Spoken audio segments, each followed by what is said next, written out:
지금 현재 달러 인덱스가 고점에 올라온 부분은 지난번 고점보다 성격이 다른 문제들이 생기면서 고점을 넘어섰고요. 트럼프라는 새로운 인물이 나타나는 것과 뭔가의 방식이 새롭게 달라진 부분을 시장이 적응해야 되는 이슈가 생긴 것이고, 그것보다 사실은 더 명확하게 차이점은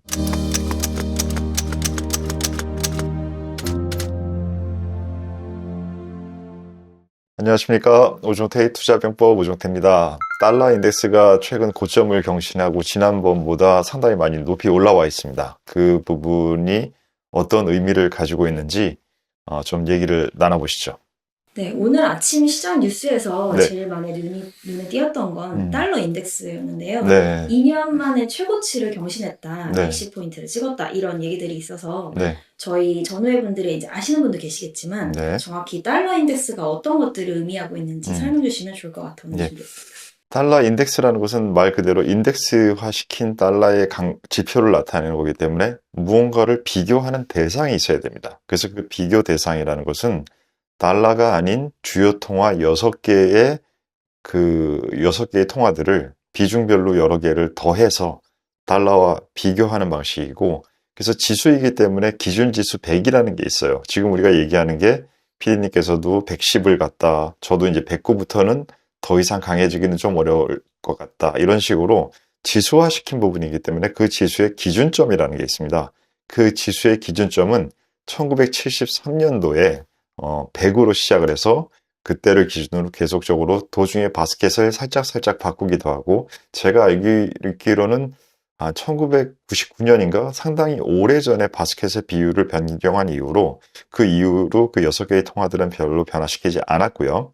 그 6개의 통화 중에서는 대부분은 다 유럽의 통화들이 들어가고 아시아에서는 엔화가 들어가는 게 특징적인 그러한 바스켓의 모양입니다. 달러 인덱스의 추이가 변경될 때는 네. 보통 이제 세계적으로 어떤 사건들이 발생했을 그렇죠. 때 오르거나 내리거나 한다고 알고 있는데, 맞습니다. 그렇다면 지금 이 시점에 어떤 일들이 일어나고 있는 걸까요? 항상 우리가 지금 고점이기 때문에, 고점일 때는 무엇이 고점이었다는 얘기는 지난번 고점을 넘어섰다라는 얘기잖아요. 그렇기 때문에 새로운 고점이 만들어진 겁니다. 그러면 비슷한 현상이 이유일 경우에는 지난번 고점보다 그 같은 이유가 강도가 세기 때문에 나타나는 현상이겠죠.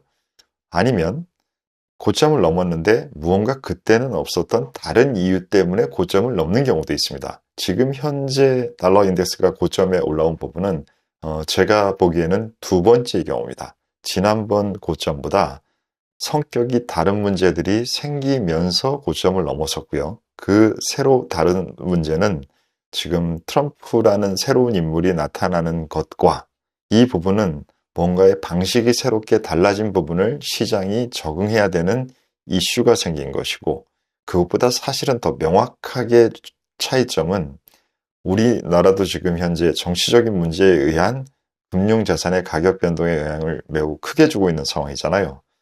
가장 중요한 게 설명드렸다시피 달러 인덱스의 바스켓에서는 유럽의 상황이 중요합니다. 근데 지금 유럽에서는 최근 몇 달 동안 여러분들이 많이 뉴스에서 접하셨겠지만 프랑스에서 정부의 문제가 지금 많아서 정부 시스템 자체를 다시 바꾼다는 정부 붕괴에 대한 얘기가 나오고 있고, 그 이후에 연이어서 유럽에서 가장 중요한 국가는 프랑스가 아니잖아요.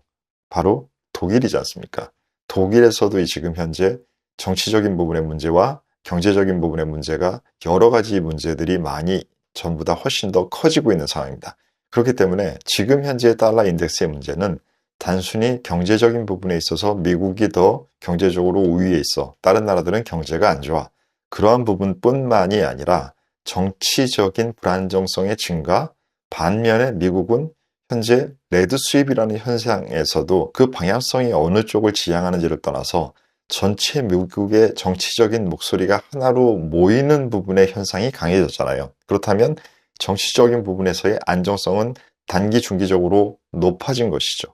그 부분을 달러 인덱스의 모양에서도 가격에서도 반영하고 있는 것으로 보입니다. 외신에서 주로 얘기했던 거는 네. 이제 깜짝 고용 여파다, 비농업 부분 일자리의 증가로 인해서 달러 인덱스가 튄 거다라는 네. 이제 얘기들도 있는데 네. 이건 어떻게 생각하시나요? 경제 부분에 있어서 좋은 지표들이 나오면 미국의 경제적인 펀더멘탈의 강세 요인이 작동하면서 그 부분이 달러에 영향을 주는 부분은 맞습니다. 하지만 여러분들이 하나 익숙해지셔야 될 부분은 예전보다 정치가 많이 세상에 영향을 주는 상황이 됐잖아요. 하지만 여러분들이 언론사에서 20년, 30년 근무한 기자라고 생각해 보십시오. 그 항상 패턴대로 쓰던 기사 내용이 그게 갑자기 쉽사리 그렇게 바뀌겠습니까? 이건 정치부 기자랑 경제부 기자랑 같이 만나서 이 부분을 함께 토론해서 특별 기사를 낸다라고 하면 아마 그러한 뉘앙스들이 들어갈 거예요. 그런 식으로 영역이라는 게 나누어져 있는 부분들이 서로 간에 종합적으로 어떠한 현상을 만들었을 때 그 현상을 각자의 자기의 관점으로만 세상을 보고 기사를 쓰는 내용들이 우리가 접하는 기사들의 80%를 넘어섭니다.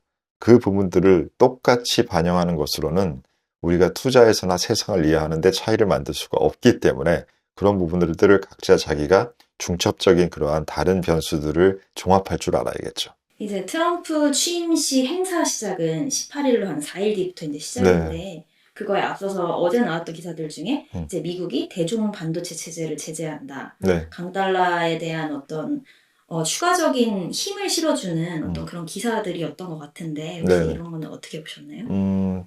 지금 나오고 있는 정책들은 민주당에서 발표하고 있는 정책이라서 오늘 내용도 보셨을 분들이 많이겠지만 엔비디아에서 공식적으로 코멘트를 냈어요. 이거는 미국 경제와 모두에게 좋지 않은 것이다라고 굉장히 강하게 반발하는 그러한 공식 입장문을 낼 정도로 지금 현재 나오고 있는 정책의 유효성은 일주일 뒤에 트럼프가 된 행정부가 어떻게 나오느냐에 따라서 지금 조치가 당장 바뀔 수도 있는 부분입니다. 그렇기 때문에 지금 나온 부분들에 대한 것들은 민주당이 어떠한 정치적인 필요성에 의해서나 4년 후에 또 선거해야 되잖아요. 그럼 그때의 뭔가의 필요성 때문에 무언가를 해놓는 부분도 있을 것이고 등등 여러 가지 지금 당장 중국에게 어떠한 액션을 영향을 주기 위한 것보다는 다른 이유에서 했을 부분들도 생각을 해봐야 되기 때문에 저는 그렇게 중요도를 크게 줄 만한 그런 이슈는 아닌 것 같습니다. 글로벌 정세가 대체적으로 이제 안 좋고 월등히 그에 비해서 이제 미국의 시장이 좋은 것도 있겠지만 이렇게 미국만 좀 더 긍정적으로 경제 지표들을 가져가고 있는 게 시장 전반적으로 이게 어떤 영향력들이 좀 있어 보이는데 어떻게 생각하세요? 어떤 현상이 강해질 때는 두 가지가 있어야 됩니다. 혹은 세 가지가 있어야 되죠. 뭐냐 하면 그 현상이 강해지는 논리와 현상이라는 게 있어야 됩니다. 지금 우리가 미국의 경제 지표 말씀하셨다시피 그 현상들은 계속 있어요. 근데 그 현상들이 더 강해지느냐 안 강해지느냐의 차이가 있지 지금 그 논리가 잘못되고 있는 건 없습니다. 미국이 강해진다는 건. 두 번째는 우리는 금융을 하는 투자를 하는 사람들이기 때문에 그 부분이 가격에 영향을 더 주려면 돈의 움직임이 있어야 됩니다. 근데 지금 현재 최근에는 미국에는 주식만이 아니라 채권도 있고 코인도 있고 여러 가지 관련된 자산의 돈의 흐름을 종합적으로 볼 때는 최근 미국의 채권 쪽으로 들어가는 돈의 흐름이 많이 약해졌어요. 이건 하나의 차이점이 있는 겁니다. 그리고 세 번째는 그러다 보니까 사람들은 선거라는 것도 복잡해서 좀 헷갈리고 그리고 나서 여태까지 너무 좋았는데 가격이 조금 멈칫멈칫하게 되면 사실 지금 미국의 작년 12월 달 이후로는 관련된 모든 자산들의 가격이 그리 좋지 않고 변동성이 증가한 상황이잖아요. 그러면 사람들은 이제 의심이 생기기 시작합니다. 의심이 생긴다는 것은 센티멘트가 약해진다는 것이죠. 그러한 세 가지의 더한 값이 더 세지느냐 안 세지느냐가 중요한데 지금 최근에 그러한 움직임으로 봤을 때는 더 세지는 상황이라고 보기는 어렵고 이렇게 되면 사람들은 이미 자기가 가장 많이 갖고 있는 자산이 미국에 관련된 자산일 거예요. 그럼 이 비중을 다변화시켜야 되나? 라는 고민을 더 키울 것이고 일단 그 부분의 다변화에 있어서는 딴 데는 좀 잘 못 찾겠다라고 한다면 미국 내에서의 다변화의 목소리가 커질 겁니다. 그러면 빅테크로 쏠려 있는 부분보다는 S&P의 가중 평균으로 그냥 개수대로 나눈 지수 이런 식으로 뭔가의 쏠림을 해소하려는 그러한 분위기의 노력을 하게 될 수 있는 확률이 증가할 수 있죠. 이 부분에 대한 논리는 2024년도가 시작될 때도 나왔던 논리예요.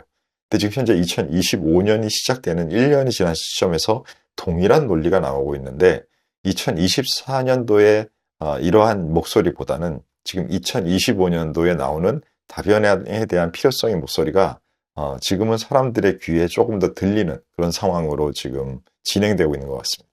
어제 저희가 이제 금리 관련된 얘기들을 좀 했었는데 네. 달러 인덱스 같이 이렇게 상승을 하게 되면 금리에 대해서 또 여러 가지 변동이나 그렇죠. 변화가 생길 것 같은데 그건 네. 어떻게 생각하시나요? 특히 달러 인덱스 차트를 이번에 보실 때 지금 고점인 현재 금리 많이 같이 올라왔습니다. 지금 4.7%대 후반까지 금리가 상승한 시점인데 지금 차트에서 보듯이 최근에 달러 인덱스와 지금 지난 고점에서의 금리의 지금 수준은 지난번 달러 인덱스의 고점하고 비슷해요. 근데 뭐냐면 달러 인덱스가 지금이 훨씬 더 높습니다.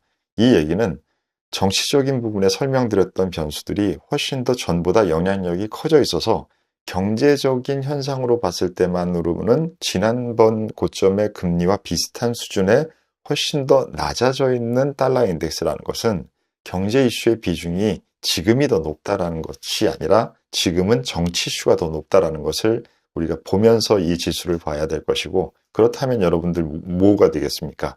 트럼프가 실제 어떤 정책을 쓰느냐라는 게 달러 인덱스의 매우 강력한 변수라는 얘기고 제가 오토가 생각하기에는 지금 현재 달러 인덱스의 달러가 강해진 가격에는 트럼프가 어떤 식으로든 뭔가 특이한 행동, 달라진 행동, 강한 행동을 할 거야 라는 것들이 그 내용이 무엇일지를 정확하게 파악하지 못하지만 무언가 액션이 세거나 다른 게 나올 거야 라는 부분에 대한 조심성이 감안돼 있는 달러 인덱스의 강세입니다. 그럼 실제로 뭐가 나와요?